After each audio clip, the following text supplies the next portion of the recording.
কুয়াশার মধ্যে অস্পষ্টভাবে একটা বিরাট লোহার ফটক দেখা গেল। এই বোধহয় সেই বাড়ি।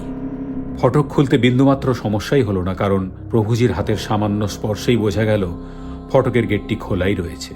কিন্তু ফটক পেরিয়ে বাগানে ঢুকতেই এক অদ্ভুত বিশ্রী গন্ধ সবার নাকে ধাক্কা মারল। সকলে গন্ধের উৎস সন্ধানে এদিক ওদিক দেখছে।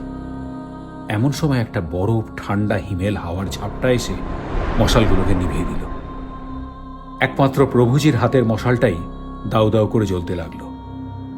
আর সেই আলোয় মনে হলো একটা আবছায়া চার পায়ে হামাগুড়ি দিয়ে বাগানের এক প্রান্ত থেকে অন্য প্রান্তে চলে গেল অতি দ্রুত। বিমল লাঠি বাগিয়ে ধরে চিৎকার করল, कौन है सामने आ?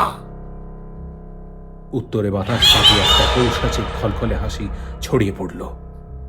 একটা হাড় হিম করা চিৎকার দিয়ে সেই নারকীয় অবয়ব কয়েক লাফে বাড়ির কার্নিশে উঠে উবু হয়ে বসল।